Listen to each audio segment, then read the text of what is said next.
Muy buenos días, amigos televidentes. Bienvenidos a otro programa de Pulso Político en este domingo 12 de febrero. El día de hoy vamos a continuar con estos análisis que son de importancia y trascendencia para el país. Recordemos que el 17 de enero, entre el 16 y 17 de enero, no recuerdo la fecha exacta, creo que fue el 16 de enero, en la provincia de Esmeraldas, el presidente Rafael Correa instó al Ministerio de Agricultura a impulsar la aplicación de la revolución agraria para la distribución de tierras a los más necesitados. En esa intervención y en esa declaración pública, el propio presidente de la República, Rafael Correa, reconoció que se ha fallado en este tema de la revolución agraria, que es como denomina la reforma agraria este gobierno. Y en ese sentido exigió que se implemente esa revolución agraria. Siendo el Ecuador un país agrícola por excelencia, y habiendo intentado durante algunas ocasiones algunas reformas agrarias y habiendo también fracasado, este tema es de vital importancia, no solo por el tema agrícola, sino por el concepto que hay detrás de la agricultura y de la agroexportación. Para desarrollar este tema, hemos invitado a los siguientes panelistas. Hemos invitado al señor Miguel Riofrío, representante de COPISA, que es la Conferencia de Soberanía Alimentaria. Tenemos también al señor Mauricio Bustamante, presidente de la Cámara de Agricultura. Y tenemos al viceministro de Desarrollo Rural, el señor Miguel Carvajal. Como ustedes ven, amigos televidentes, en este panel queremos y pretendemos tener ópticas y visiones de distintos puntos de vista, desde la autoridad del régimen, con el viceministro de Desarrollo Rural, Miguel Carvajal, desde el sector empresarial privado, representando a la Cámara de la Agricultura con su presidente, Mauricio Bustamante, y desde las organizaciones de agricultores sociales con Miguel Riofrío como representante de la Conferencia de Soberanía Alimentaria, que por cierto han presentado una propuesta de proyecto de ley de tierras. Así que caballeros, les doy la bienvenida, Miguel Riofrío, Mauricio Bustamante, Miguel Carvajal. Un gusto tenerlos aquí en esta mesa de Pulso Político, a ustedes dos por primera ocasión, a Miguel Carvajal ya un invitado recurrente en esta mesa de Pulso Político para analizar estos temas relacionados a la agricultura, ahora, antes con Miguel Carvajal de la política, ahora con la agricultura. Así que, señores, los invito a que veamos un reportaje que nos ha preparado Carlos Andrés Núñez, que nos va a servir como una introducción a esta temática para volver de inmediato y desarrollar este tema de la revolución agraria. Veamos. Hablar de reformas agrarias tiene que ver con soberanía y con seguridad alimentaria. Precisamente para lograr la seguridad alimentaria y nutricional del país es fundamental tener seguridad en la tenencia de la tierra. Apoyar a todos los pequeños y medianos productores que se debaten en condiciones tenaces de descuido, de desigualdad, de falta de apoyo, porque ellos son los que sostienen la alimentación del país. Pero más allá de garantizar la provisión de alimentos, se habla de la necesidad de lograr una producción integral. La tierra debe cumplir un fin, y ese fin es producir alimentos tanto para el Ecuador, tanto como alimentos para exportación. Sin embargo, la falta de organización y políticas adecuadas ha generado cierto desorden, tal como lo señala el representante de la FAO en nuestro país, Alan González. Existen muchas áreas, muchos propietarios que no tienen el título de propiedad sobre las mismas, y eso limita el acceso a crédito, a asistencia técnica, a servicios, a infraestructura.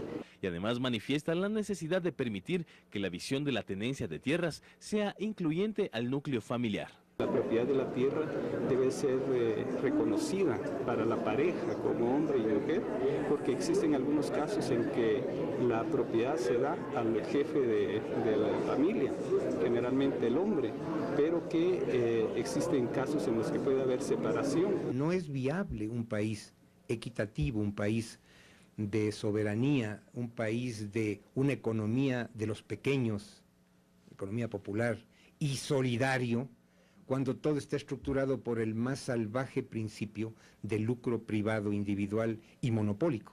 Planteando evitar un debate meramente politizado. Hay que tornarlo en un debate de tipo económico, ético y técnico. Propuestas que apuntan a garantizar un desarrollo productivo sustentable en una época en que se advierte una crisis alimentaria aún más profunda. Hay una diferencia entre reformismo y reforma. Carlos Andrés Núñez, Pulso Político.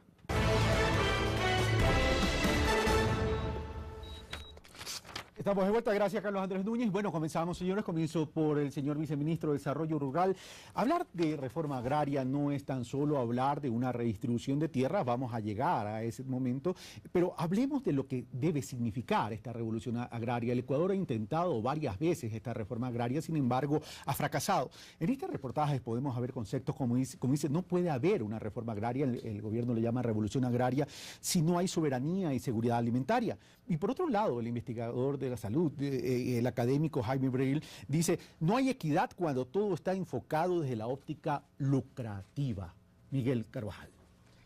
Gracias, Carlos. Un saludo cordial a las personas que nos escuchan, a Miguel, a Mauricio.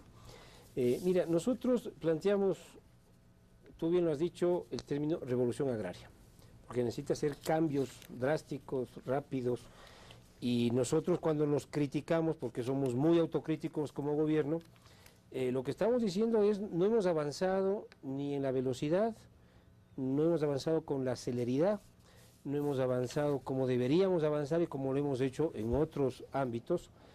En los dos ámbitos, o en los dos temas que concurren en esto de la revolución agraria. Uno, en el tema de mejorar las condiciones sociales de vida de la población.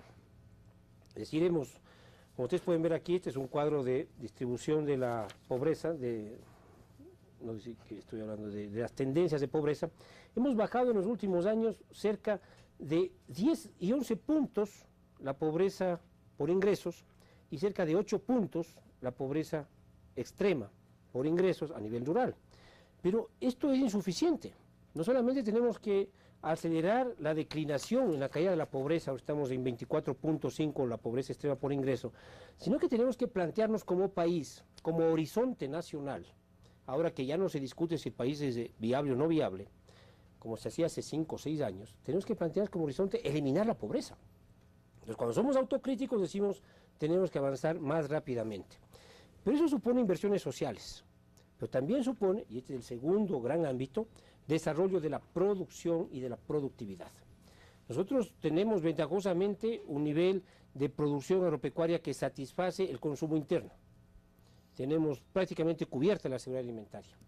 Se calcula que el 70% de la provisión de alimentos vienen además de pequeños agricultores, de agricultores familiares, menores de 50 hectáreas en general. Pero necesitamos mejorar producción y productividad.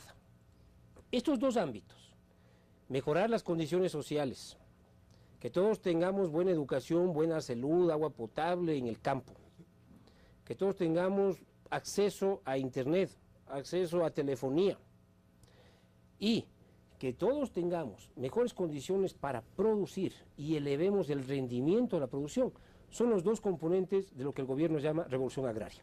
Para eso hay que tener, uno, seguridad jurídica, dos, políticas de acceso a la tierra, al riego, al crédito, para que aquellos campesinos que pueden hacer producir la tierra, la hagan producir. Y tres, necesitamos desarrollo científico y tecnológico. Y eso supone un apoyo importante del Estado. Gracias, Miguel Carvajal. Nos quedamos ahí para pasar a Mauricio Bustamante, presidente de la Cámara de la Agricultura. Es evidente que todo país, toda nación, todo Estado debe tener y debe manejar su agricultura para garantizar esa soberanía alimentaria, pero también evidentemente no es cuestión de producir alimentos para todo el mundo, sino el cómo producirlo, en qué condiciones se los produce y esos excedentes venderlos al exterior para generar divisas también para el país. Pero resulta que desde la década de los 60 el sector agrícola ha quedado postergado con el boom petrolero y se ha hecho intentos en términos de reforma agraria.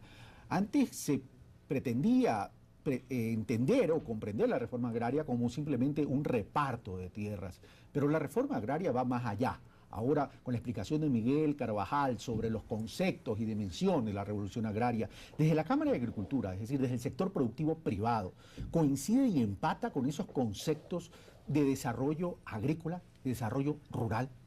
Gracias, Carlos, en primer lugar por la invitación. Un saludo muy afectuoso a Miguel Carvajal y a Miguel Riofrío, a los amigos televidentes.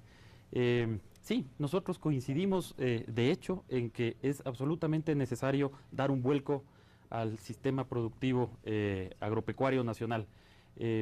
Realmente cuando el Ecuador encontró el petróleo, yo siempre hago un símil, es como un niño chiquito que se gana una gran fortuna y se la gasta mal, ¿no? No la invierte como debía haberla invertido, y cuando ya se está terminando la fortuna ya no tiene que hacer. Es decir, nosotros, este es el momento de que el Ecuador debe regresar a ver la chauchera que tiene, es decir, lo que tiene como segunda fuente de producción nacional. No debemos olvidar que la agricultura, formal o informalmente, debemos aceptar que es sumamente informal, emplea alrededor del 25% de la población económicamente activa, tiene una participación importantísima, antes era también del 25%, creo que ahora ha bajado un poco y eso es preocupante, en el Producto Interno Bruto del Ecuador, lo cual nos dice que es una área económica que debe ser objeto de atención. Por lo tanto, esa reforma, esa revolución, como tiene a bien llamarla el gobierno, es necesaria en el sentido de que nosotros creemos que debe garantizarse la producción de alimentos para el Ecuador. Perdón, por favor. Perdón, Carlos, nosotros tenemos como agricultores una obligación constitucional, la cual es de garantizar esa soberanía alimentaria. Somos los agricultores los que tenemos que garantizar la debida producción de alimentos, y es necesario que esos agricultores lo hagamos en las mejores condiciones. Y más allá de una garantía constitucional, porque está en la Constitución, es una garantía moral ciudadana, realmente. Así es. Tener que producir y suministrar a todo nuestro pueblo. Ahora, vamos con Miguel Riofrío. Miguel Riofrío, pero visto desde la óptica de los actores principales, que son los agricultores, los actores sociales, las zonas rurales, ¿sobre qué ejes entonces tenemos que trabajar esta reforma o esta revolución agraria, como la denomina Miguel Carvajal? Bueno, muchas gracias, Carlos, por la invitación. Un saludo a todas y a todos los televidentes. Bueno, primero déjame contarte históricamente cómo se ha evolucionado, ¿no? Las reformas agrarias en el Ecuador. Cada uno tiene 1 minuto 20, porque como tu organización se llama conferencia, te iba a decir monseñor y de pronto te iba a extender, entonces 1 minuto 20 tiene cada uno. Okay, pasamos de las leyes del 64, del 79 y luego la ley de desarrollo del 94. Si vemos, comenzó un proceso, ¿no? Un proceso que nace en la década del 60, pero vemos que si comparamos, por ejemplo, el índice de Gini de la época de 1954, antes que se aplique la reforma, comparado con el año 2000, por ejemplo, ¿no? Hay una diferencia solamente de reducción de 4 puntos. Eso quiere decir que pese a que se han dado las diferentes leyes a través de los tiempos y se ha dado esta reforma, se mantiene la pobreza en el Ecuador. Y yo creo que la revolución que se garantice agraria dentro del sector agrícola debe preocuparse precisamente del ser humano. A veces nos concentramos mucho en el tema de la tierra, ¿no? En el tema de la productividad, en el tema de garantizar la soberanía alimentaria. Como dijo Miguel, de pronto la soberanía alimentaria está garantizada en el Ecuador, o la seguridad alimentaria está garantizada en el país, pero nosotros no hemos trabajado sobre el sector agrícola, sobre esa zona rural que está en unos niveles de pobreza y llegan en algunos momentos llegan a niveles de extrema pobreza. Y precisamente los instrumentos que se generan a través de esta reforma agraria o revolución agraria que se está generando en este momento, en este inicio que estamos, debe ser buscando precisamente tratar de revertir eso. Que eso, no solamente fomentando la productividad, sino también fomentando el hecho de que esos agricultores reciban ingresos, que democraticemos la forma de recibir los ingresos, que haya una mejor distribución en la agricultura, que no solo quede en pocas manos, sino que se distribuya a todos el sector agrícola. Además de eso, debemos hacerlo, como nos dice nuestra Constitución, con la mayor participación de la ciudadanía posible. Es decir, precisamente que todos los del sector rural, las organizaciones sociales, el ciudadano común, el campesino, el indígena, participen en este desarrollo de esta decisión de cambiar el sector agrícola, de cambiar el modelo productivo, de pasar de un modelo agroexportador a un modelo, digamos, como la tendencia lo llama ahora, un modelo de desarrollo de soberanía alimentaria, que garantice la alimentación, pero garantice también la adecuada distribución de ingresos y que permita salir de la pobreza al sector agrario. Gracias, Miguel Riofrío. ¿Qué tiene que decir Miguel Carvajal? 4 puntos de diferencia apenas entre... 0.4. 0.4 no es nada, es decir, nos mantenemos prácticamente con los mismos niveles de pobreza en los periodos mencionados por Miguel Riofrío. Y si este es un tema tan importante, y veo que conceptualmente, desde las organizaciones sociales y agricultores, desde la Cámara de Agricultura y desde la autoridad, están prácticamente de acuerdo en esa visión general de lo que debe contener una reforma o revolución agraria, sea el nombre que le quieran llamar, ¿por qué se ha actuado lento? Son 5 años de gobierno y en la autocrítica dice... no hemos actuado con la celeridad. 50 años. ¿Perdón? No. Sí, pero en 5 años el propio presidente les está diciendo no hemos avanzado como hemos avanzado en el eje de salud, como en el eje de educación, etcétera, etcétera. ¿Qué es lo que ha pasado? Que no hemos podido acelerar los pasos en relación a este eje fundamental, que es el sector agrícola. Una cosa es, no hemos avanzado al ritmo que queramos, y otra cosa, no hemos avanzado. Cuando Miguel está haciendo referencia al índice de Gini, es el índice de concentración de tierra, me parece que está haciendo referencia. Lo que nos está diciendo es, existe concentración de tierra en el Ecuador. Claro, y se ha mantenido una concentración de tierra importante desde las reformas agrarias. Sin embargo, hay que hacer algunos matices, ¿no? Primero, el Ecuador no es el mismo de los años 60. Evidentemente. ¿Sí? Y en el mundo rural la realidad ha cambiado completamente. Quienes hemos visitado y tenemos en la retina lo que era el agro ecuatoriano en los años 70, lo que es ahora, cuando éramos muchachos, hay un cambio radical, ¿sí? Comenzando por el analfabetismo y el acceso a electrificación, a las condiciones de propiedad sobre la tierra. No nos olvidemos que en este momento tenemos una muy importante, acceso de comunidades a sus tierras. Hay provincias, por ejemplo, en Chimborazo, en la Sierra Central, que desde los años 90 comenzaron todo un proceso de compra de tierras para resolver conflictos. Y nosotros nos encontramos ahora en algunos cantones, estuve en Colta, ¿no? En Colta toda la producción es sostenida por comunidades que accedieron a la compra de tierra que era antes de las haciendas. Estamos nosotros solo con el MAGAP titulando territorios indígenas, territorios de pueblos ancestrales, porque también son afros. Y el año pasado titulamos cerca de 300.000 hectáreas. En 2 años hemos titulado como 450.000 hectáreas. ¿Cuál es la brecha? 1 millón, la meta es 1 millón. Y hemos alcanzado en 2 años a cerca de 450.000. Y el 2013... El 45%. El 2013 cerramos esa brecha. Y hemos entregado títulos de propiedad a quienes fueron beneficiarios de la reforma agraria o a sus herederos, porque este también es un problema de seguridad jurídica, pero que los pequeñitos no tengan. Pero Miguel Carvajal, si estamos hablando que ha existido una gran concentración de tierras, y creo que eso es una verdad absoluta, pero estás hablando que... Estoy matizando porque hay un cambio importante en el acceso de comunas y de territorios indígenas al reconocimiento y a la legalidad, que no necesariamente se expresa en el indicador. Ahora, el problema de fondo de ahí es todavía tenemos procesos de centralización o de gran concentración de la tierra. Es que eso iba, y en esto quisiera una precisión, porque estamos hablando que en 2 años se han entregado 450.000 hectáreas y al 2013 estamos hablando de 1 millón de hectáreas. De titulación de territorios ancestrales. De territorios ancestrales. Pero luego de llegar a este millón, ¿sigue habiendo la concentración de tierra? No, es que eso es titulación de territorios ancestrales, no confundamos. No confundamos. O sea, son territorios que están en manos de personas que no tienen títulos de propiedad. No, distingamos. Hay tierra y territorio. Ya. Cuando nosotros estamos hablando de territorios, son posesiones ancestrales. Los pueblos indígenas de la Amazonía, de los secoyas, de los cofanes, de los quichos, de los shuar, tienen su territorio. Ahí hay su reproducción, no solamente económica, sino también su reproducción cultural, mitológica. Entonces, esos territorios debemos titular 1 millón y hemos avanzado 450.000. Nosotros hemos entregado tierras en manos del Estado y algunas afectaciones privadas también. El año 2011, Banco Central, Fideicomiso, y las tierras que estaban cerca de 12.000 hectáreas. Esas sí son tierras, tierras para producir. Y tenemos como perspectiva este año otras 12.000 aproximadamente. Tenemos que mejorar el acceso a la compra de tierra de los sectores más pobres del campo, que puedan comprar tierra. Y nosotros aspiramos que este año podamos facilitar créditos con el Banco de Fomento por lo menos a 20.000 hectáreas.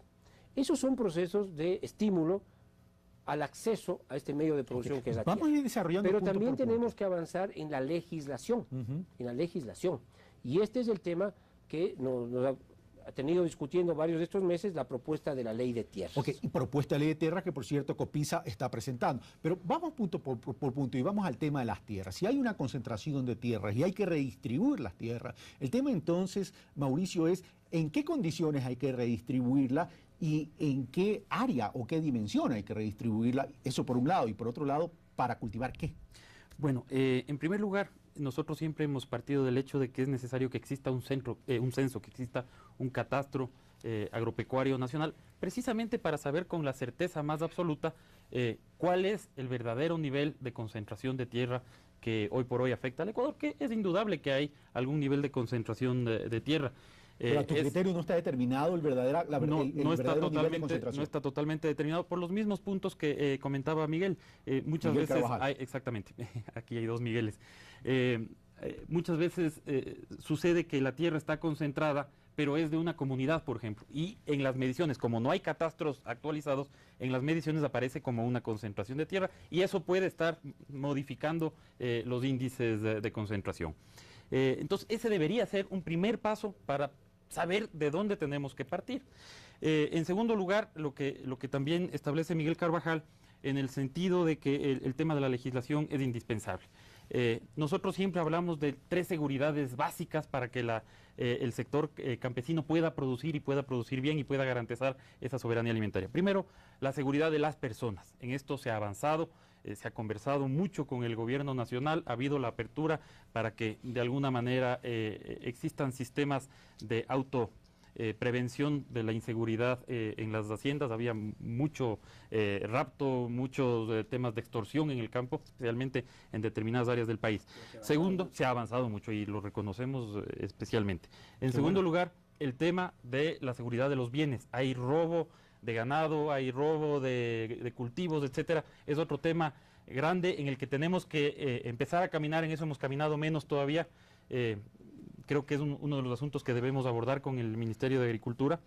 Y la tercera seguridad es la seguridad jurídica. Necesitamos tener una ley clara, una ley que establezca principios de producción y de productividad. Es un punto en el que coincidimos todos los actores del sector. Una ley que promueva la integración de los minifundios para que las personas que viven en extrema pobreza hoy por hoy en el campo puedan volverse nuevamente unidades productivas mediante fomento, mediante asistencia técnica, transferencia de tecnología, etcétera. Tiene que haber seguridad de la tenencia de la tierra, que yo sepa que no puedo ser mañana afectado si es que estoy cumpliendo con determinadas condiciones de producción, de buen manejo ambiental, de buen manejo social. Y esas condiciones, las funciones social y ambiental de la tierra, que la Ley de Soberanía Alimentaria hoy por hoy establece, y la Constitución también, tienen que ser lo suficientemente claras en la Ley de Tierras para que puedan ser cumplidas. Ok, gracias, Mauricio. Si tienen algún punto de orden, por favor, me hacen una seña para darles el punto de orden y regresar a quien está exponiendo en ese momento. Tu criterio, Miguel Río Frío. Bueno, mira, el tema mucho se puede discutir sobre cuál debería ser el tamaño. O sea, la Constitución nos dice, y la LORSA también, la Ley Orgánica de Régimen de Soberanía Alimentaria, que se debe definir la extensión y evitar el acaparamiento. Ahora, nosotros como COPICE estamos haciendo un planteamiento en la ley, ¿no? Ahora, nosotros como COPICE... De 500 hectáreas y de 200 hectáreas. De 500 hectáreas para la costa y la Amazonía y de 200 hectáreas para la que sería la región interandina. Ese es el planteamiento que viene de las organizaciones. La COPISA tiene, según la LORSA, el mandato de hacer no solo esta ley, la ley de tierras, este proyecto de ley, sino hacer otra serie de proyectos de ley en este tema agrario y entregárselos al Ejecutivo para que los pase a la Asamblea. No todo televidente sabe lo que significa la LORSA, así que te ruego, por favor. La Ley Orgánica de Régimen de Soberanía Alimentaria. Ahora sí, sigamos. Entonces, precisamente nuestro deber, nosotros somos representantes de la sociedad civil, somos 8 miembros, yo represento a las universidades en este caso ante la Conferencia de Soberanía Alimentaria. Nosotros hemos hecho un esquema participativo, aplicamos una metodología, recorrimos todo el país, y precisamente esta ley es esa construcción. Y ese es el planteamiento que viene de las organizaciones. Pero las organizaciones también son conscientes de que esto no está escrito en piedra. O sea, tenemos que tratar de llegar a un mayor acuerdo nacional para definir, porque tenemos que, tal vez hay a veces posturas que dicen, no, el latifundio no debe ser definido con una extensión. Pero la Constitución y la LORSA nos dicen que debe ser definido en una extensión y que se debe tratar de evitar el acaparamiento de las tierras. Y precisamente esa es la COPISA prácticamente lanza al debate nacional para que precisamente se nutra de todos los sectores, porque no solamente son las organizaciones sociales los actores en este caso, ¿no? También son en este caso los productores, los organismos del Estado, todos los actores que conformamos el sector agrícola. Y esta discusión que se debe generar, que se ha comenzado en este caso desde la conferencia, debe tratar de definir la extensión. Ahora, si tú me dices cuál debería ser el límite óptimo, yo creo que cada uno, si nos ponemos a preguntar los 4 aquí presentes y le preguntamos al resto de la ciudadanía, cada uno tiene un límite definido, porque cada sector es independiente, cada sector es una particularidad. Inclusive si tú hablas en la costa, cada región. Inclusive en la costa, tú no es lo mismo hablar en Guayas que hablar en Los Ríos o hablar en Manabí. Son áreas totalmente diferentes. Y cada una tiene una particularidad. Y tal vez vayamos a la más especificidad. En Guayas no es lo mismo decir hablar en Daule que hablar en Pedro Carbo, que de pronto son cantones vecinos. O sea, son 2 particularidades completamente diferentes. Entonces, cuando llegamos a la discusión de definir, tenemos que tomar en cuenta esas variables. Lo que hace complejo el tema. porque hay dentro de la agricultura para la producción, en la productividad, están las variables del suelo, la variable del clima, la variable de la vocación agrícola del terreno, de la vocación agrícola de los habitantes. Son un sinnúmero de variables que hay que conjugar, pero que tenemos que definir como Estado. Porque si en tantos años, desde el 64 hasta el actual, las leyes que se aprobaron no generaron un cambio en el sector, esta ley que se promueve ahora, que debe ser aprobada, debe generar ese cambio hacia el futuro. Okay. Señores, los invito a ver un segundo reportaje que nos ha preparado Carlos Andrés Núñez, que tiene que ver con todos estos temas que estamos tratando para profundizar ya cada uno de los ejes que ustedes han mencionado. Veamos. En su historia, el Ecuador ha tenido algunas reformas agrarias. La primera data de 1964, una segunda se registró en 1973 y en 1979 se dictó la Ley de Fomento y Desarrollo Agropecuario, mientras que en 1994 la de Desarrollo Agrario. Pero para muchos, en estas reformas nunca se profundizó en las necesidades reales del Ecuador a la hora de aplicarlas. Realmente no fue una reforma agraria, sí fue una simple repartición de mala calidad de tierra a campesinos, a indígenas. Es por ello que hoy existe un esfuerzo de organizaciones y sectores vinculados a esta materia en proponer una ley que permita transformaciones de fondo, dicen. En el tema de ley de tierras, nosotros hemos identificado 4 puntos fundamentales, que es el primero es el acceso a la tierra, el segundo es regulación, el tercero es redistribución y el cuarto es el tema de institucionalidad. De hecho, desde los sectores campesinos e indígenas se habla de retomar los conocimientos ancestrales en la nueva propuesta legal. Nosotros, por ejemplo, si tenemos animales, no necesitamos ningún abono químico. Es imposible prácticamente en la agricultura actual tener una agricultura que sea rentable, que sea eficiente, productiva, sin el uso de químicos. Es necesario el uso de químicos, pero inclusive agricultura orgánica puede hacerse con determinados químicos. El gobierno, por su parte, trabaja en articular los temas que considera centrales en la norma jurídica. Hay varios puntos, ¿no? Definiciones de tamaños que se deben tener, una definición de minifundio. Está todavía en proceso la definición de qué le vamos a llamar latifundio, dependiendo de las industrias, porque hay que ser muy cauto también allí, ¿no? O sea, si hablamos de la industria cañera es muy extensiva. Un ingenio de los grandes que tenemos aquí en Ecuador necesitan 20.000 hectáreas para funcionar. Uno de los temas polémicos es el de la distribución de la tierra y el buen manejo productivo de la misma. Nosotros hemos establecido el límite no porque nosotros queremos, sino que en la Constitución, el artículo 281 y también en la Ley Orgánica del Régimen de Soberanía Alimentaria, en el artículo 6 menciona que hay que establecer un límite a la propiedad de la tierra. De hecho, el gobierno ha comenzado con la entrega a campesinos de tierras que ha incautado a la banca cerrada y otras pertenecientes al ejército. No es un problema de repartos o re-repartos de tierras, porque eso ya sucedió en los años 60, se dividió tremendamente la tierra, se limitó su tamaño. Pero también temas como el acceso al crédito, especialmente de pequeños y medianos productores. Incluso estamos pensando en una ley de comunas que permita también que las comunas tengan acceso a recursos que en la actualidad no los tienen. Esa es una de las grandes cosas que debe destacarse en este gobierno, que puso en funcionamiento de nuevo el rol del Estado del financiamiento de la inversión. Sin embargo, existen otros temas que se deben resolver junto con esta propuesta. La ley de aguas, por ejemplo, es uno de ellos. La inversión del Estado, desde que desapareció el INERI, o sea, desde los años 90, prácticamente ha sido nula. Y es que precisamente el objetivo de estas iniciativas es generar políticas que equiparen el acceso a recursos para garantizar una producción eficiente. De hecho, para lograr esto se han planteado principios básicos, como son el acceso a la tierra, la construcción de un nuevo modelo de desarrollo basado en soberanía y seguridad alimentaria, la economía social popular y la plurinacionalidad e interculturalidad. En Brasil, por ejemplo, existe el Ministerio de la Agricultura Familiar y el Ministerio de Agricultura se dedica a productos de agroexportación. Y asimismo se plantea generar una nueva institucionalidad que regule el sector, pues uno de los mayores problemas en la actualidad es el abandono del campo. La población en el campo está haciéndose cada vez más vieja. En el campo no se quedan ya los jóvenes. Se trata entonces de uno de los mayores desafíos que nuestro país tiene pendiente, pues el tema de fondo es disminuir la pobreza. Carlos Andrés Núñez, Pulso Político. Gracias, Carlos Andrés Núñez. Miguel Carvajal. Para ya entrar al tema que se ha mencionado en el reportaje y algunos temas muy interesantes como la necesidad de tener un modelo de desarrollo del agro, el tema del acceso de crédito, el tema incluso del tema del agua y el tema de definir la extensión de tierra. Mauricio Bustamante decía, no hay un verdadero censo que determine cuál es la verdadera concentración de las tierras, pero en ese sentido también se dice que el Estado es el principal concentrador de la tierra. Entonces, ¿bajo qué condiciones vamos a repartir esa tierra? ¿Cuáles son las extensiones? Y por otro lado vamos a repartir extensiones pequeñas cuando se necesita generar economía de escala, cuando se necesita desarrollar asociatividad para poder tener una agricultura rentable, por cierto. Yo creo que hay algunos mitos que hay que aclararlos. Entonces, el Estado es el mitos. mayor propietario de la tierra. No sé por dónde. Eso es un mito, ¿no?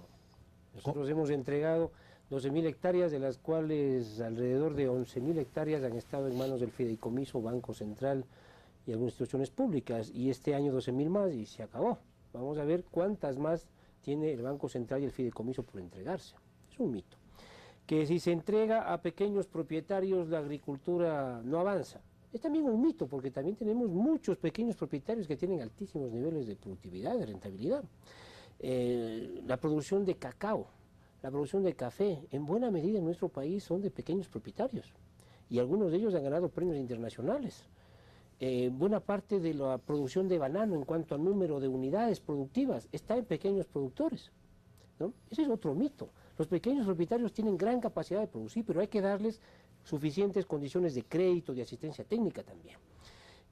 Yo creo que también hay otro mito, que es que este gobierno, cuando plantea revolución agraria, quiere afectar, liquidar la propiedad privada, expropiar, ¿no? Cabe la expropiación legalmente, pero tenemos que expropiar y afectar cuando hay propietarios privados, no es el caso Mauricio, perdón, cuando hay propietarios privados que no producen, pues. Si la tierra es un bien, está destinado a cumplir una función social, producir, generar empleo o funciones ambientales.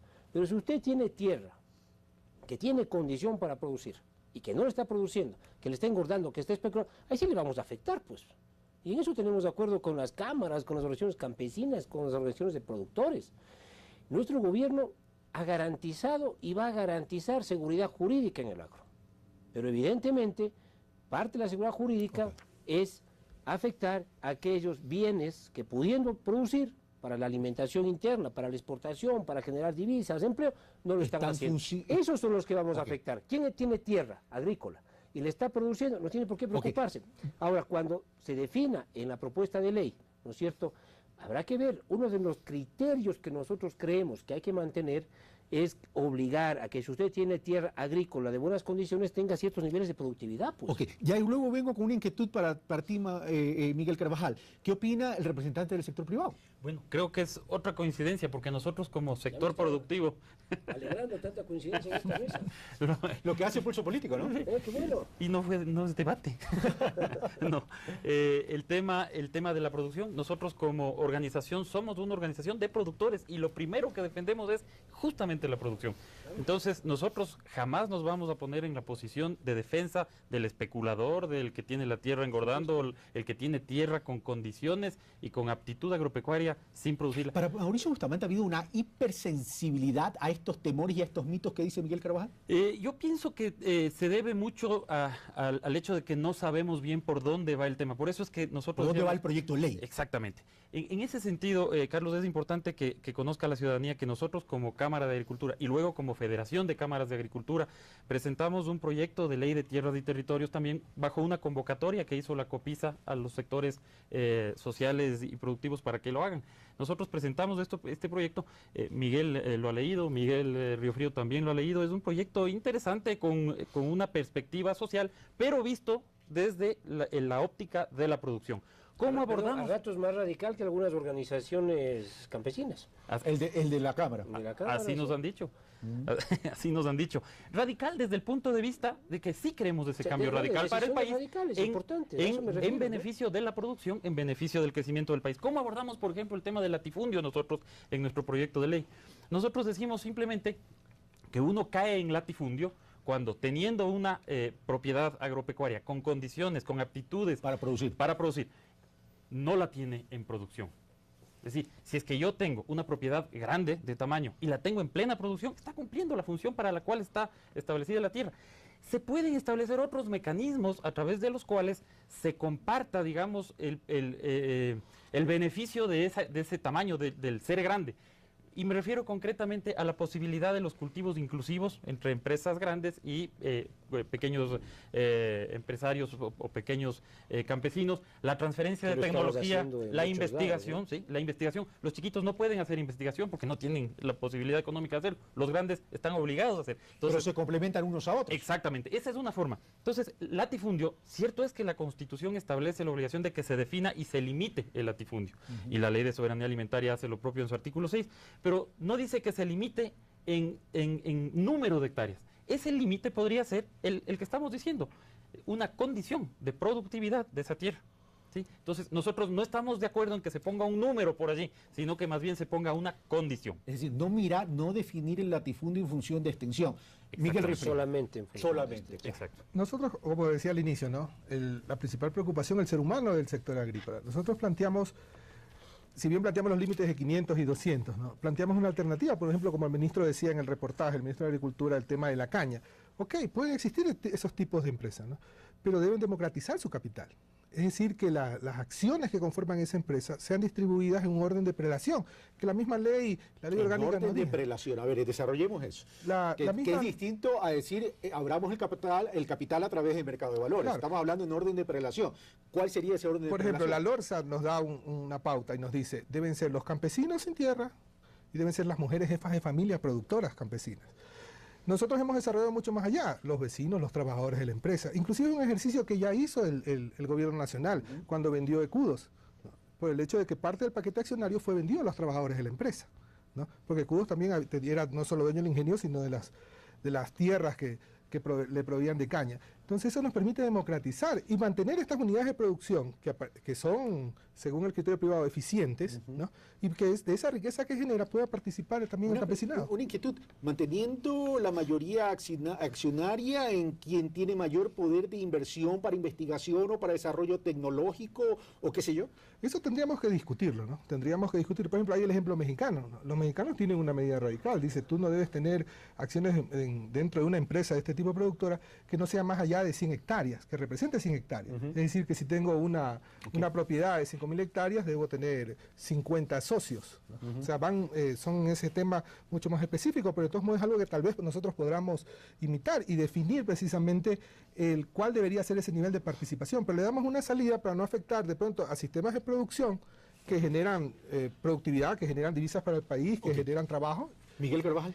Mira, yo quiero hacer una pequeña acotación.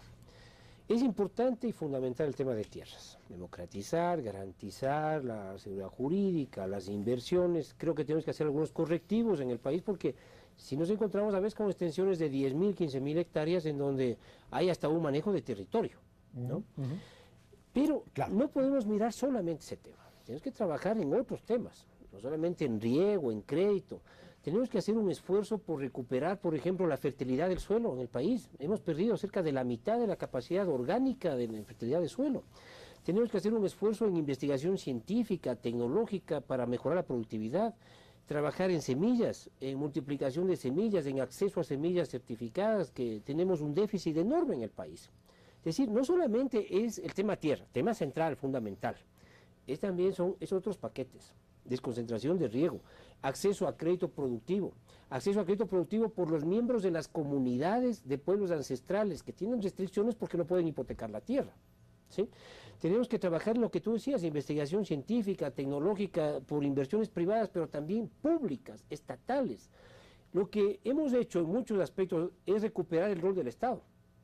Para darles un dato, un rol del Estado no solamente regulación, control, en este caso también es asistencia técnica.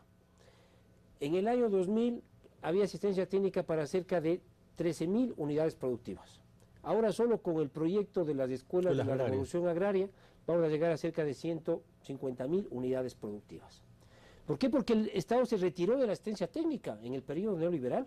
Ahora el Estado tiene que volver a la asistencia técnica, tiene que volver en el rol de fomentar la capacitación, de promover con el sector privado, comunitario, la investigación científica y tecnológica, tenemos que inyectar muchas energías en biotecnologías en el agro.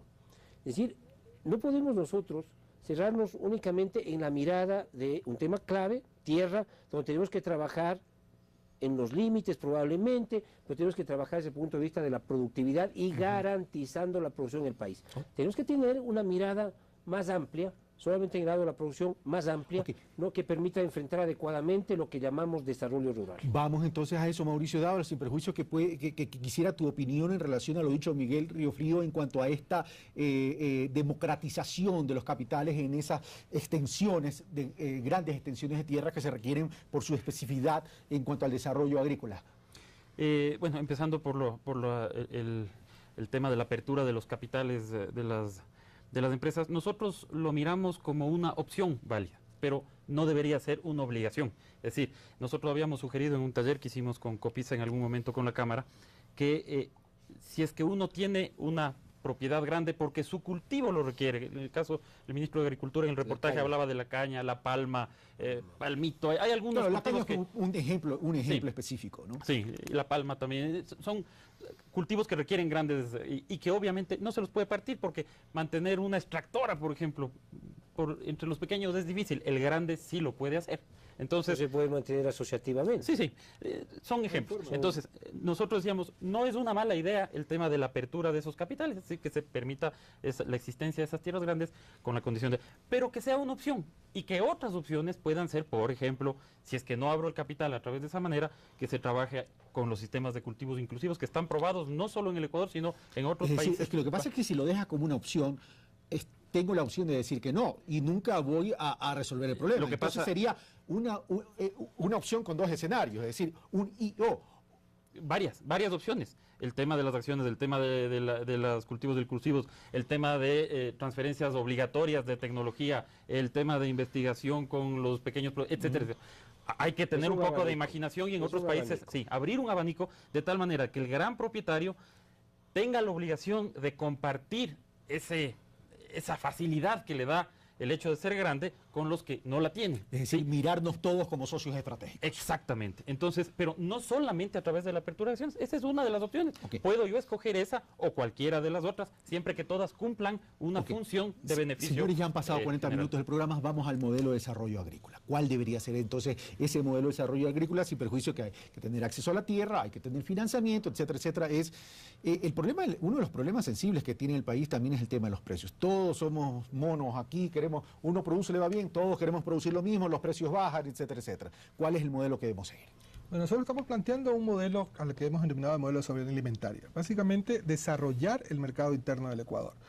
No solo para garantizar el acceso a la alimentación, la seguridad y el hecho de alimentarnos, como dice la Constitución, de manera respetando nuestras costumbres ancestrales de alimentarnos, sino crear un modelo que permita desarrollar ese mercado interno y que permita generar riqueza. Nosotros dependemos mucho del modelo agroexportador y dependemos de la variación de precios internacionales.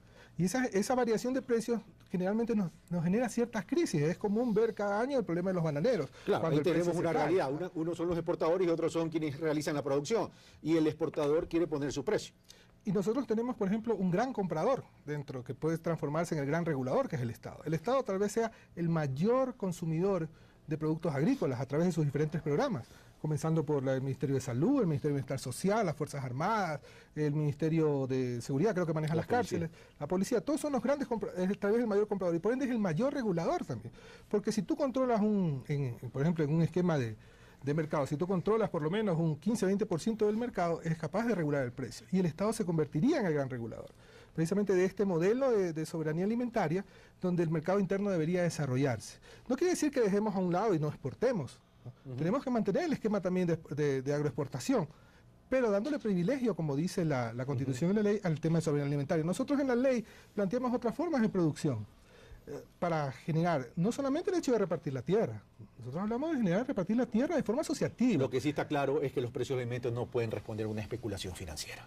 Lógicamente. Miguel Carvajal. Pero hay que aprovechar los recursos que tenemos. Es decir, hay una prioridad, garantizar la seguridad alimentaria y la soberanía alimentaria del país. Pero tenemos una producción que puede volcarse también para la exportación, que de hecho está en exportación. Pero ahí juega el tema. Hay que fomentarla. Pero aparte de decisión, Miguel Carvajal, y también juega entonces producción y productividad. Tú hablabas de la fertilidad del suelo. Pero evidentemente tenemos que mejorar la productividad. alguien nos decía, pero hay que mejorar la productividad, pero si mejora la productividad se van a caer los precios. No, pues si mejoramos la productividad tenemos mayor capacidad de competir internacionalmente también y tenemos que fomentar la exportación. Y aprovechar esa gran demanda de alimentos que hay fuera. Pero pues, mira, ahora estamos exportando leche, ¿no? Qué bueno que en el país estemos exportando leche, pero tenemos que tener formas de producción que tiendan, por ejemplo, a disminuir la cantidad de pasto y a aumentar la cantidad de ganado por unidad, ¿no? Eso es necesario. Tenemos que tener cuidados ambientales, pero tenemos que también optimizar lo que tenemos. Te doy un dato. Nosotros tenemos una superficie regada del país de cerca de 900.000 hectáreas, pero tenemos construida infraestructura para regar cerca de 1.500.000 hectáreas. O sea, hay un déficit. Es necesario, no en infraestructura. Es necesario aprovechar esa infraestructura de mejor manera, optimizar esa infraestructura, y eso implica agregar nuevas hectáreas, ampliar la superficie agrícola del país, la superficie productiva. Nosotros estamos ahora desarrollando un programa para recuperar suelo en las zonas andinas, roturando Cangagua, que es ese suelo que casi se ha perdido, casi roca, y le volvemos a tener suelo agrícola. Hay en el país capacidad de recuperar unas 80.000 hectáreas, ¿no? Tenemos que hacerlo porque además ahí están viviendo los más pobres de los pobres que viven en el campo. Tenemos necesidad de mejorar las posibilidades de producción en las zonas semidesérticas con los sistemas de riego nacionales e internacionales. Es decir, el país tiene posibilidades de crecer de una manera adecuada, de una manera responsable. Y yo creo que eso también tiene que ver con los modelos. Es decir, nosotros no podemos, como decía Mauricio Dávalas, no podemos dejar de trabajar, por ejemplo, con fertilizantes, con químicos, ¿no es cierto?, con sintéticos.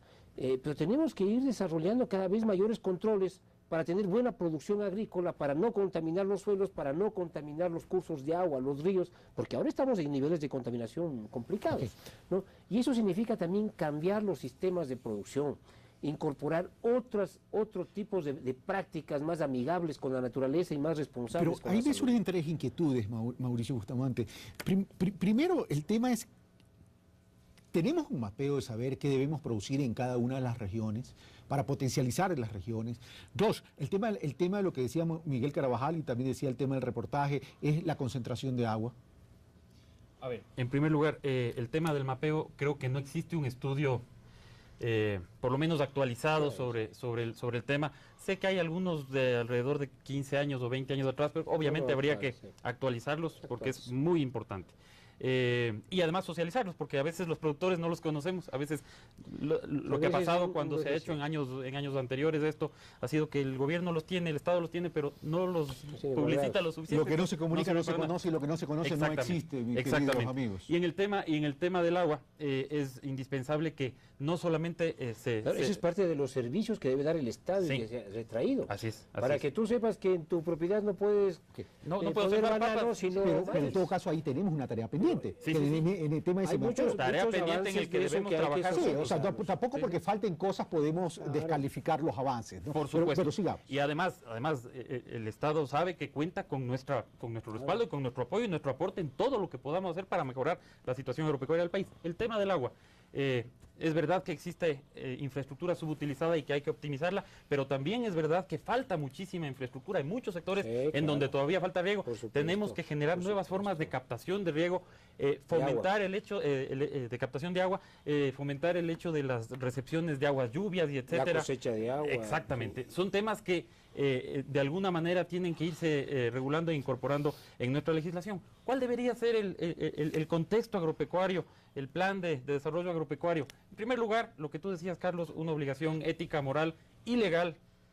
O sea, y coma además, legal. Exactamente, y coma legal y constitucional, que es el tema de garantizar la soberanía alimentaria. Eso como primer punto y elemental punto. Y el tema de la exportación es vital. No debemos olvidar que somos un país con una economía dolarizada y la única forma de que haya más plata es exportando. No hay otra forma. Y eso es un punto que la gente lo tiene que comprender y porque eso va más allá de la ideología. Vendemos más al exterior, significa más divisas, significa más base imponible, significa más recaudación de impuestos y Carlos Mar Carrasco va a estar contento. Miguel Río Frío. El tema del agua dice, Mauricio dice, hay que regularlo. Miguel Carvajal dijo, hay concentración de agua y hay que resolverlo. Pero ¿cuál es el problema? El problema es que la ley de agua está durmiendo el sueño de los eternos y estamos en un año preelectoral. Entonces la pregunta ¿es factible tener todo esto? Por ejemplo, la ley de recursos hídricos, ¿no? Que es la que todavía se encuentra vigente, ¿no? Por ponerte un ejemplo, ¿no? Plantea en esa ley planteó entregar inmediatamente los sistemas de riego en este caso a las juntas de regantes, ¿no? Muchas juntas de regantes no estaban preparadas y esos sistemas de riego han colapsado. Y por eso tenemos que son subutilizados. O sea, ¿han colapsado o están en una transición hasta que estén preparados y se consoliden? Porque colapsado suena a que ya no existen. No, ok, ya. Pero mira, por ejemplo, hay sistemas en que están deteriorados porque no han tenido mantenimiento. Y que ese mantenimiento, los canales, algunos sistemas de riego que existen principalmente en la provincia de Bolívar y algunos en la provincia de Los Ríos y Guayas, son sistemas que los canales, por ejemplo, ya necesitan mantenimiento, ya han pasado muchos años y no han tenido un mantenimiento constante porque estas juntas de regantes no lo han podido realizar. Entonces tenemos que cambiar, por ejemplo, darle mayor capacitación a esas juntas de regantes. Ese error que cometió tal vez la ley de recursos hídricos, de darlo simplemente, que fue lo mismo cuando se hizo la reforma agraria, darle la tierra y no darle la capacitación, el apoyo económico, ha generado que estos sistemas de riego vayan perdiendo. Por ejemplo, tenemos el caso de la península de Santa Elena, totalmente subutilizado, ¿no? No se siembran más allá de 7.000 hectáreas, de un total de posibilidades de 50.000. ¿no? Y la presión urbana de Guayaquil, que ya está ejerciendo sobre un sistema de riego presurizado que existe, que se construyó, en que el Estado invirtió millones de dólares y que ahora hay urbanizaciones ahí, ¿no? Todo eso que se invirtió para generar el desarrollo agrícola en ese sector, prácticamente por la presión urbana de Guayaquil, está desapareciendo. Sin contar el hecho de que existen tierras en que no realizan cultivos teniendo el agua ahí, que son cosas que deben generar afectación de una u otra manera, porque como decía bien Miguel, hay que tratar de recuperar esas tierras para el sector agrícola. Y debemos precisamente cambiar en este caso el sistema de la ley que tenemos actualmente vigente por una nueva ley de aguas que nos garantice el acceso. Me quedan 7 minutos, vamos al tema del agua. ¿Quieres opinar sobre este tema, Miguel? En el tema del agua hay varios puntos que tratar. Se pierde mucha agua con los sistemas, porque son sistemas obsoletos, muchos de tierra, se puede perder hasta el 60-70% del agua que se canaliza. Hay que tecnificar, llegar con sistemas de riego parcelario, con presurización, con goteo, a muchas áreas que además van a ayudar a la producción y al mejoramiento de las condiciones de vida. Ahora, nosotros hemos transferido las competencias de riego, que era del gobierno central, del MAGAP, a los gobiernos provinciales. Es la primera competencia dentro de la Constitución que nos rige del 2008, que ha sido transferida a los gobiernos provinciales. Y claro, hay sistemas de riego público, sistemas de riego privados, comunitarios, mixtos, pero esa es una competencia que la vamos a trabajar con los gobiernos provinciales, porque lógicamente el país tiene que avanzar a un modelo de descentralización y en este caso los gobiernos provinciales tienen las mejores condiciones para asumir esta responsabilidad. No nos olvidemos que tienen también la responsabilidad del desarrollo rural. Entonces yo aspiro que esto pueda permitir mayor agilidad no solamente en el mantenimiento, no solamente en las nuevas obras, sino en la incorporación de nuevas tecnologías de riego. Ahora, evidentemente, ahí hay un espacio enorme para el desarrollo de la investigación, para nuevas iniciativas de cosecha de aguas, de recuperación de algunas prácticas ancestrales. Mira, en Paltas, hace algunos años hicimos una recuperación de una práctica ancestral pre-inca que había allí, que es alimentar los acuíferos subterráneos.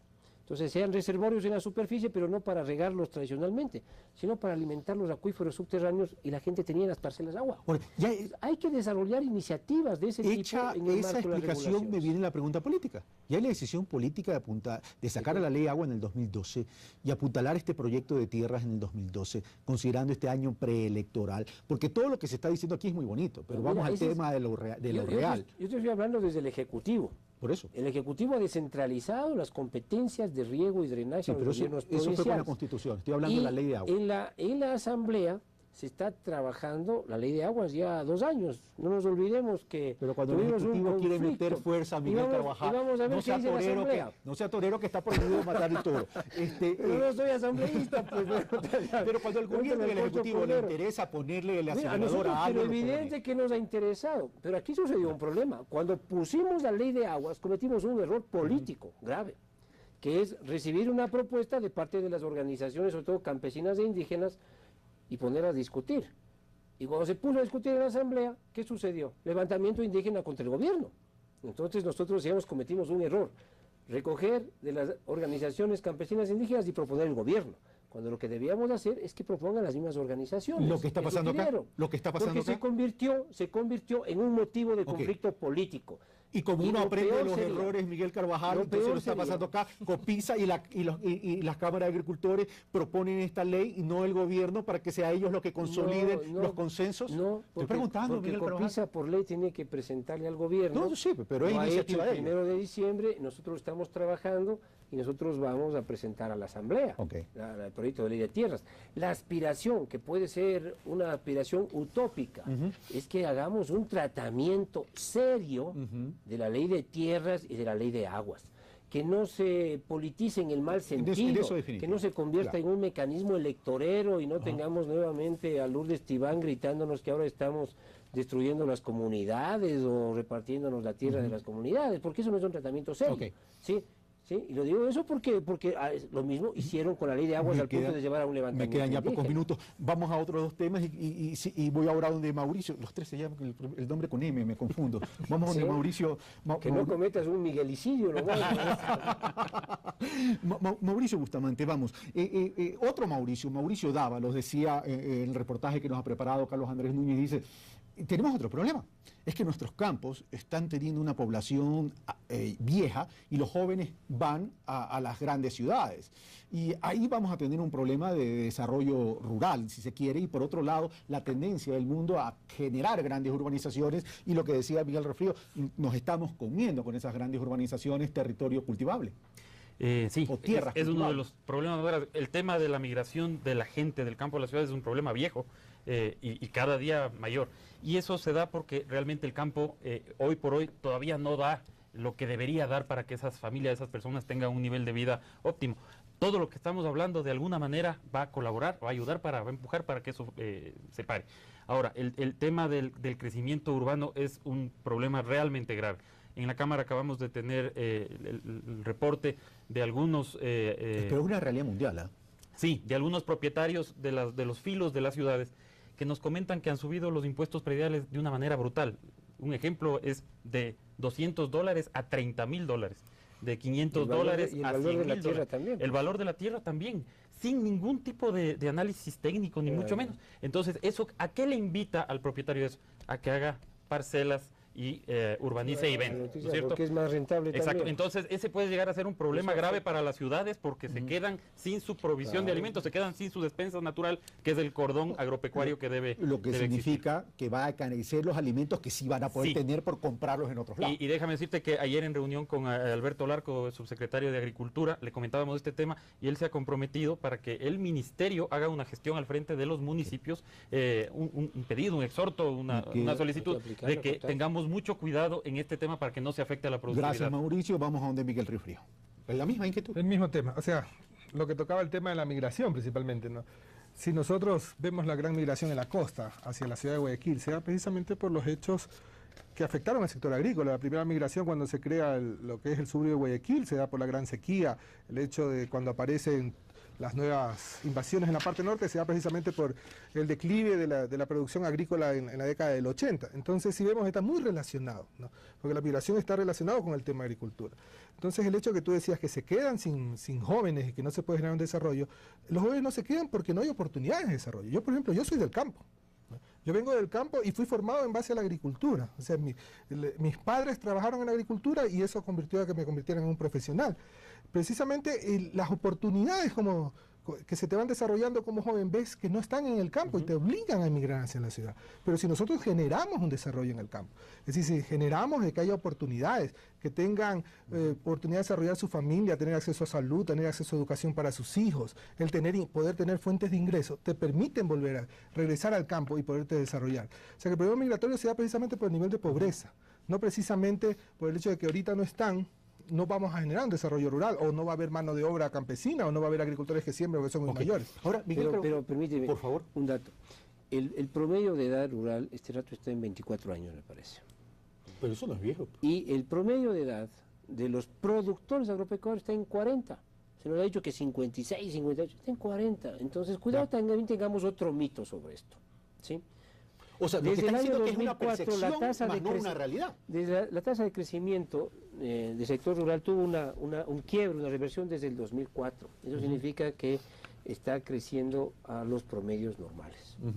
Y cuando yo te pongo estos datos que son del censo y del censo económico, estoy cuestionando este mito que se ha envejecido la población del campo. No, es 24 años que no es población vieja y 40 años que está en producción. Está clara tu aclaración. Ahora, ¿cómo enganchamos todo esto con la gran cadena de producción para que los intermediarios no hagan fiesta de todo esto?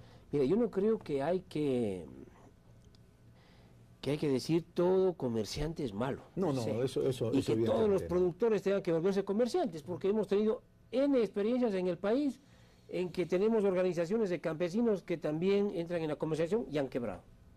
Cada cual tiene que tener su especialización, pero sí tenemos que reducir, ¿sí?, ese nivel de intermediación abusiva en donde termina afectado el productor y el consumidor.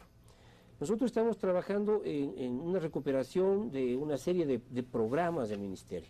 La recuperación de los silos fue uno, y vamos a entrar en un programa de construcción de nuevos silos que ayuden en general, porque eso ayuda a mantener la producción, a regular los precios. Esto para los medianos, los pequeños, los grandes, y estamos trabajando en una serie de programas de mejoramiento de los niveles de comercialización de los pequeños, desde la red lechera hasta pequeños centros de acopio con asociaciones. Se nos terminó el tiempo. Solo una cosa, todo esto que hemos hablado y que me da gusto ver que desde las organizaciones de los agricultores, campesinos, movimientos sociales, desde la empresa privada y la autoridad pueden debatir con altura sin insultarse. Pero es que esa es la realidad, pues lo otro es un juego y poderse poner de acuerdo. percepciones. Todo esto, ¿cuándo comenzamos a ver resultados? O sea, dentro de esa planificación, ¿en qué año podemos ver los resultados? O sea, los resultados son todos los días. Lo que pasa es que tú no nos quieres acompañar al campo, no nos quieres acompañar a la entrega de tierra, para ir a Esmeralda. ni a la creación de los centros de resucitando a Manolete. acopio. Gracias, Miguel Carvajal. Manolete, el toro torero, por cierto. Bueno, muchas gracias, Miguel Rifrío. Muchas gracias, Mauricio Dávalo. Muchas gracias, como siempre, Miguel Carvajal.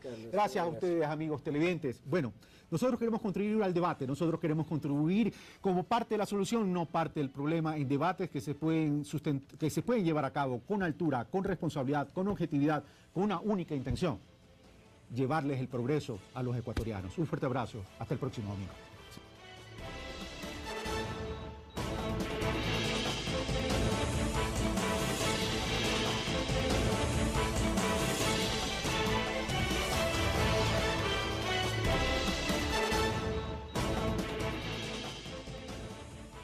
De agricultores familiares, menores de 50 hectáreas en general. Pero necesitamos mejorar producción y productividad. Estos dos ámbitos, mejorar las condiciones sociales, que todos tengamos buena educación, buena salud, agua potable en el campo, que todos tengamos acceso a internet, acceso a telefonía, y que todos tengamos mejores condiciones para producir y elevemos el rendimiento de la producción, son los dos componentes de lo que el gobierno llama revolución agraria. Para eso hay que tener, uno, seguridad jurídica; dos, políticas de acceso a la tierra, al riego, al crédito, para que aquellos campesinos que pueden hacer producir la tierra, la hagan producir; y tres, necesitamos desarrollo científico y tecnológico. Y eso supone un apoyo importante del Estado. Gracias, Miguel Carvajal. Nos quedamos ahí para pasar a Mauricio Bustamante, presidente de la Cámara de la Agricultura. Es evidente que todo país, toda nación, todo Estado debe tener y debe manejar su agricultura para garantizar esa soberanía alimentaria, pero también evidentemente no es cuestión de producir alimentos para todo el mundo, sino el cómo producirlo, en qué condiciones se los produce y esos excedentes venderlos al exterior para generar divisas también para el país. Pero resulta que desde la década de los 60 el sector agrícola ha quedado postergado con el boom petrolero y se ha hecho intentos en términos de reforma agraria. Antes se pretendía entender o comprender la reforma agraria como simplemente un reparto de tierras, pero la reforma agraria va más allá. Ahora, con la explicación de Miguel Carvajal sobre los conceptos y dimensiones de la revolución agraria, desde la Cámara de Agricultura, es decir, desde el sector productivo privado, coincide y empata con esos conceptos de desarrollo agrícola, de desarrollo rural. Gracias, Carlos, en primer lugar por la invitación. Un saludo. Desde distintos puntos de vista, desde la autoridad del régimen, con el viceministro de Desarrollo Rural, Miguel Carvajal, desde el sector empresarial privado, representando a la Cámara de la Agricultura con su presidente, Mauricio Bustamante, y desde las organizaciones de agricultores, sociales, con Miguel Riofrío como representante de la Conferencia de Soberanía Alimentaria, que por cierto han presentado una propuesta de proyecto de ley de tierras. Así que caballeros, les doy la bienvenida, Miguel Riofrío, Mauricio Bustamante, Miguel Carvajal. Un gusto tenerlos aquí en esta mesa de Pulso Político, a ustedes dos por primera ocasión, a Miguel Carvajal ya un invitado recurrente en esta mesa de Pulso Político para analizar estos temas relacionados a la agricultura. Ahora, antes con Miguel Carvajal de la política, ahora con la agricultura. Así que, señores, los invito a que veamos un reportaje que nos ha preparado Carlos Andrés Núñez, que nos va a servir como una introducción a esta temática para volver de inmediato y desarrollar este tema de la revolución agraria. Veamos. Hablar de reformas agrarias tiene que ver con soberanía y con seguridad alimentaria. Precisamente para lograr la seguridad alimentaria y nutricional del país es fundamental tener seguridad en la tenencia de la tierra. Y apoyar a todos los pequeños y medianos productores que se debaten en condiciones tenaces de descuido, de desigualdad, de falta de apoyo, porque ellos son los que sostienen la alimentación del país. Pero más allá de garantizar la provisión de alimentos, se habla de la necesidad de lograr una producción integral. La tierra debe cumplir un fin, y ese fin es producir alimentos tanto para el Ecuador, tanto como alimentos para exportación. Sin embargo, la falta de organización y políticas adecuadas ha generado cierto desorden, tal como lo señala el representante de la FAO en nuestro país, Alan González. Existen muchas áreas. Desde la óptica lucrativa. Miguel Carvajal. Gracias, Carlos. Un saludo cordial a las personas que nos escuchan, a Miguel, a Mauricio. Mira, nosotros planteamos, tú bien lo has dicho, el término revolución agraria, porque necesita hacer cambios drásticos, rápidos, y nosotros cuando nos criticamos, porque somos muy autocríticos como gobierno, lo que estamos diciendo es no hemos avanzado ni en la velocidad, no hemos avanzado con la celeridad, no hemos avanzado como deberíamos avanzar y como lo hemos hecho en otros ámbitos. En los dos ámbitos o en los dos temas que concurren en esto de la revolución agraria. Uno, en el tema de mejorar las condiciones sociales de vida de la población. Es decir, como ustedes pueden ver aquí, este es un cuadro de distribución de la pobreza, no sé que estoy hablando de las tendencias de pobreza. Hemos bajado en los últimos años cerca de 10 y 11 puntos la pobreza por ingresos y cerca de 8 puntos la pobreza extrema por ingresos a nivel rural. Pero esto es insuficiente. No solamente tenemos que acelerar la declinación en la caída de la pobreza, ahora estamos en 24.5 la pobreza extrema por ingreso, sino que tenemos que plantearnos como país, como horizonte nacional, ahora que ya no se discute si el país es viable o no viable, como se hacía hace 5 o 6 años, tenemos que plantear como horizonte eliminar la pobreza. Entonces, cuando somos autocríticos decimos tenemos que avanzar más rápidamente. Pero eso supone inversiones sociales, pero también supone, y este es el segundo gran ámbito, desarrollo de la producción y de la productividad. Nosotros tenemos ventajosamente un nivel de producción agropecuaria que satisface el consumo interno. Tenemos prácticamente cubierta la seguridad alimentaria. Se calcula que el 70% de la provisión de alimentos vienen además de pequeños agricultores.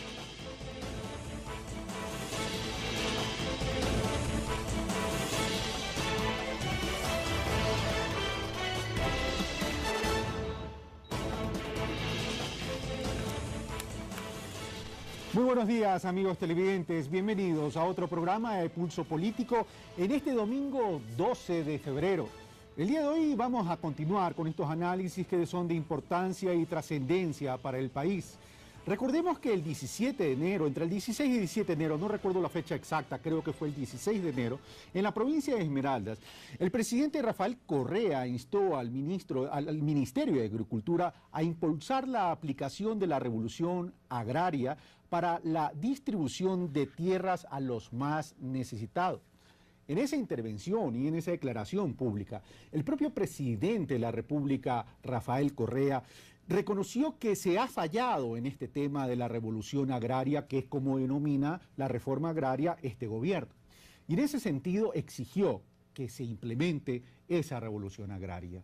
Siendo el Ecuador un país agrícola por excelencia, y habiendo intentado durante algunas ocasiones, algunas reformas agrarias y habiendo también fracasado, este tema es de vital importancia, no solo por el tema agrícola, sino por el concepto que hay detrás de la agricultura y de la agroexportación. Para desarrollar este tema, hemos invitado a los siguientes panelistas. Hemos invitado al señor Miguel Riofrío, representante de COPISA, que es la Conferencia de Soberanía Alimentaria. Tenemos también al señor Mauricio Bustamante, presidente de la Cámara de Agricultura. Y tenemos al viceministro de Desarrollo Rural, el señor Miguel Carvajal.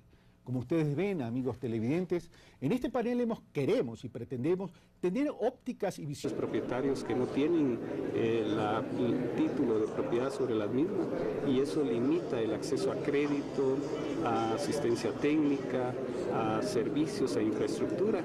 Y además manifiesta la necesidad de permitir que la visión de la tenencia de tierras sea incluyente al núcleo familiar. La propiedad de la tierra debe ser reconocida para la pareja como hombre y mujer, porque existen algunos casos en que la propiedad se da al jefe de la familia, generalmente el hombre, pero que existen casos en los que puede haber separación. No es viable un país equitativo, un país de soberanía, un país de una economía de los pequeños, economía popular y solidario, cuando todo está estructurado por el más salvaje principio de lucro privado, individual y monopólico. Planteando evitar un debate meramente politizado. Hay que tornarlo en un debate de tipo económico, ético y técnico. Propuestas que apuntan a garantizar un desarrollo productivo sustentable en una época en que se advierte una crisis alimentaria aún más profunda. Hay una diferencia entre reformismo y reforma. Carlos Andrés Núñez, Pulso Político.